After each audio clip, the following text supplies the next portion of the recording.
तो आज हम देखने वाले हैं भारत के अंदर सबसे पहले पानी को रेहट की मदद से ऊपर वाले हिस्से में खींचकर पूरे इस इमारत के अलग अलग हिस्सों में पानी को पहुंचाने की जो तकनीक थी उसका इजाद किया गया था 8वीं से 13वीं शताब्दी के बीच में राजा भोज के वक्त में। आज हम पहुंच चुके हैं मध्य प्रदेश के डिस्ट्रिक्ट धार में मांडू के यानी कि मांडव दुर्ग को देखने के लिए, और यहाँ पर उस तकनीक को देखेंगे जो आपके दिमाग को हिला के रख देगी दोस्तों, क्योंकि आज भी यहाँ पर वो मौजूद है कि इन दीवारों के अंदर वो जो पाइप सिस्टम है जिसकी मदद से इस पूरे महल के अंदर पानी को किस प्रकार से बिना बिजली के खींचा जाता था, और इसी तकनीक को बाद में आमेर के किले में भी कॉपी किया गया।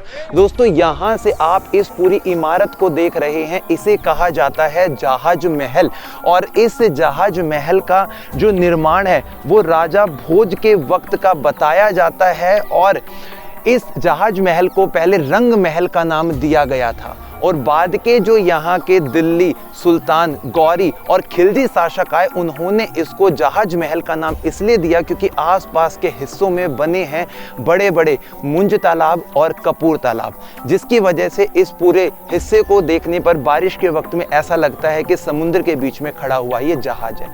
इस सीढ़ी का जो इजाद है वो जहांगीर ने 1617 के वक्त में करवाया था, पहले ये सीढ़ियाँ यहाँ पे नहीं बनी हुई थी। और आज हम उस तकनीक को समझेंगे दोस्तों जो सच में उस पुराने इतिहास को उजागर करती है।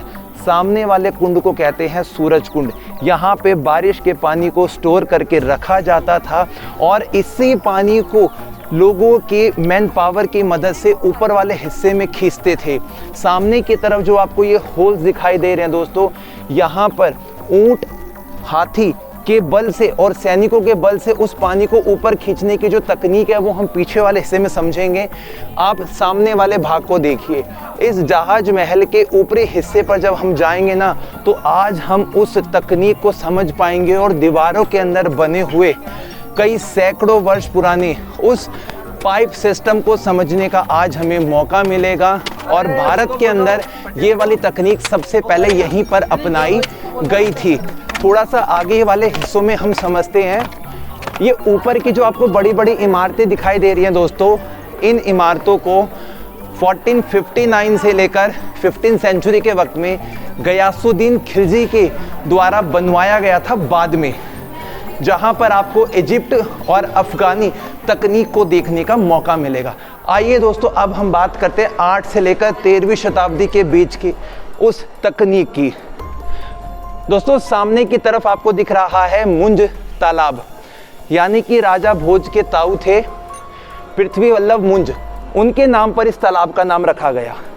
सामने वाले हिस्से में आपको जो गैलरी दिखाई दे रही है, यहाँ पर इनके जो हाथी घोड़े थे वो पानी को खींचते थे। नीचे वाले हिस्से में देखिए दोस्तों, इस सेंटर पॉइंट पे एक रेहट लगा रहता था, यानी कि गांधी का जो चरखा होता है ना उस प्रकार का लकड़ी का और बाल्टी डब्बों का एक सिस्टम बना हुआ था, चेन सिस्टम, जिस चेन सिस्टम से पानी को ऊपर खींचा जाता था।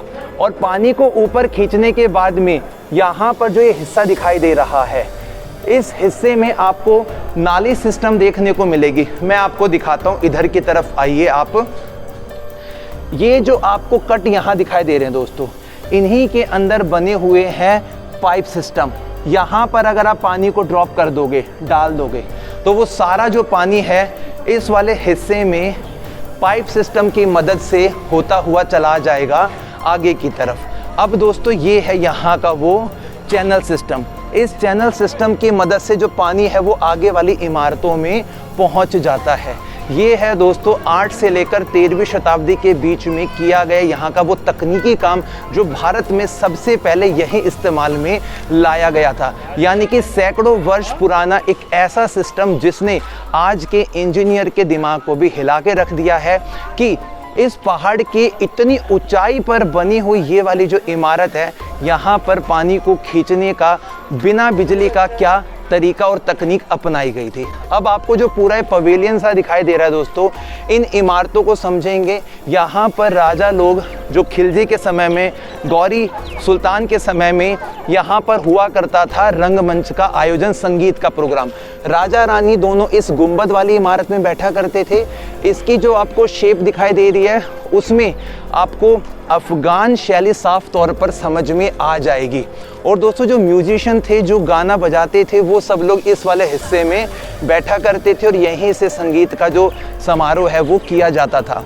राइट लेफ्ट में जो आपको ये इमारतें दिखाई दे रही हैं दोस्तों, यहाँ पर इनके जो मंत्री विशेष लोग थे वो सब बैठा करते थे। तो इमेजिन कीजिए चांदनी रात के अंदर जब यहाँ पे संगीत का प्रोग्राम हो रहा है, नीचे की तरफ में नेचुरल फाउंटेन चल रहे हैं, बिना बिजली के फाउंटेन, और सामने वाले हिस्से में जिसे कहा जाता है कपूर तालाब, और इस तालाब को देखेंगे पूरा जो पानी है वो बारिश का रिस्टोर किया गया है। यहाँ के राजा जानते थे कि इस पहाड़ के ऊपर पानी की उपलब्धि होना बहुत ही मुश्किल काम है, इसलिए बारिश के वक्त के उस पानी को बिल्कुल भी ज़ाया नहीं किया जाता था और उस पानी को बचाकर रखा जाता था। और इसीलिए यहाँ के राजाओं ने इस पूरे हिस्से में पानी को स्टोर करने के 1200 बड़े छोटे कुएं और बावड़ियाँ बनवाई हैं। यहाँ पर 40 बड़े बड़े तालाब बने हुए हैं और 7 ऐसे टैंक बने हैं जिसकी वास्तुकला को आप देख लोगे ना, जो कमल और कछुए के आकार की है, आप भी कहेंगे कि 8वीं से लेकर 13वीं शताब्दी में जो परमार राजा थे, राजा भोज, कहाँ गंगू तेली, उसी समय में इस पूरी इमारत का निर्माण शुरू हुआ और बाद के शासकों ने अपने हिसाब से बनवाया। कुछ बातों को यहाँ से समझते हैं। सामने वाले हिस्से को हम कहते हैं अस्तबल, यानी कि राजा भोज ने आर्मी क्वार्टर के लिए उस इमारत का निर्माण करवाया था। 3 मंजिला इमारत बनी है। नीचे वाले हिस्से में उनके घोड़े बांधे जाते थे तो ऊपर वाले हिस्सों में उनके सैनिक तैनात रहते थे। और दोस्तों यहाँ से मुख्य जब प्रवेश द्वार से आप आएंगे तो सबसे पहले आपको ये जो कपूर तालाब देखने को मिलेगा। इसके पीछे एक बहुत अच्छी कहानी जुड़ी है। चांदनी रात में बीच वाली स्टेज पर, वहाँ पर कभी कभार जो राजा थे वो ड्रिंक भी किया करते थे या फिर नृत्य का प्रोग्राम वहाँ बैठकर देखा करते थे।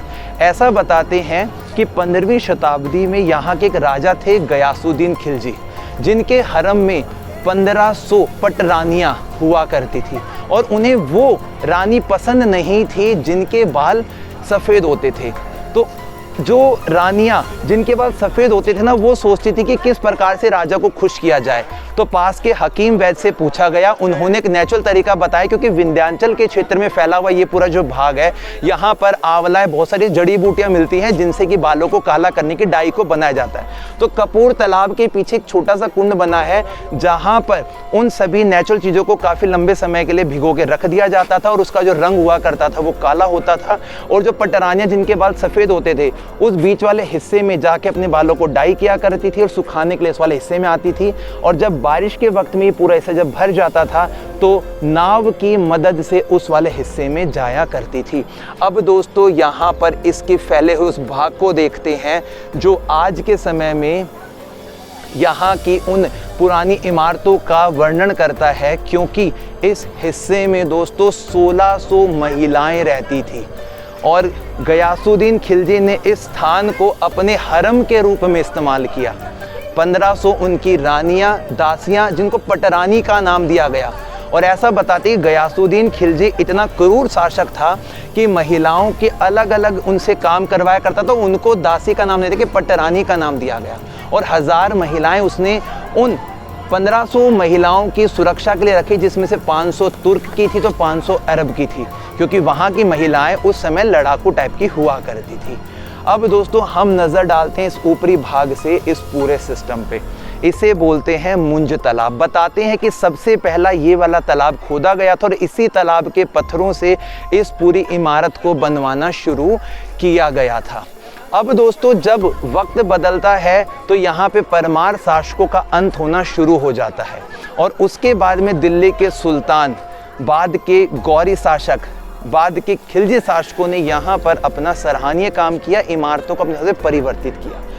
नज़र डालते दोस्तों सामने वाले हिस्से में अकबर के नवरत्नों में बहुत बड़े सिंगर तानसेन जब यहाँ पर आए थे तो इस सामने वाली इमारत को कहा जाता है दोस्तों जल महल, जिसका निर्माण मात्र 3 महीने के अंदर ही जो यहाँ के बाज बहादुर नाम के जो शासक बने थे, जिनकी प्रेम कथा बहुत ज़्यादा विख्यात है, उन्होंने तानसेन के स्वागत के लिए जल महल का निर्माण करवाया था।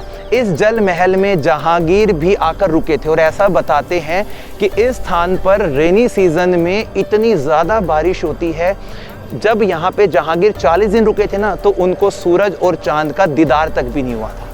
और शाहजहां भी यहाँ पर आए थे 1617 के वक्त में। और शाहजहां की जो 2 बेटी हैं, उनमें से एक बेटी का जो जन्म है वो इसी महल के अंदर हुआ था। और दोस्तों ऐसा बताते हैं कि ये वाला जो स्थान है वो शाहजहां को भी बेहद पसंद आया था और शाहजहां यहाँ पे अक्सर आते जाते रहा करते थे। और इस पूरे हिस्से के सामने वाले परिसर को हम लोग कहते हैं दोस्तों शाही महल। और शाही महल के अंदर ही रानी रूपमती रहा करती थी, यहीं पर हरम की महिलाएं रहती थी। और आज भी वो तकनीक मौजूद है, 700 साल पुरानी तुर्की स्टीम लेने का वो सिस्टम, जो सच बता रहा हूँ दोस्तों, आपने लाइफ में पहले कभी नहीं देखा होगा। पहले के वक्त में ऐसी तकनीक कैसे इजाद कर सकते हैं।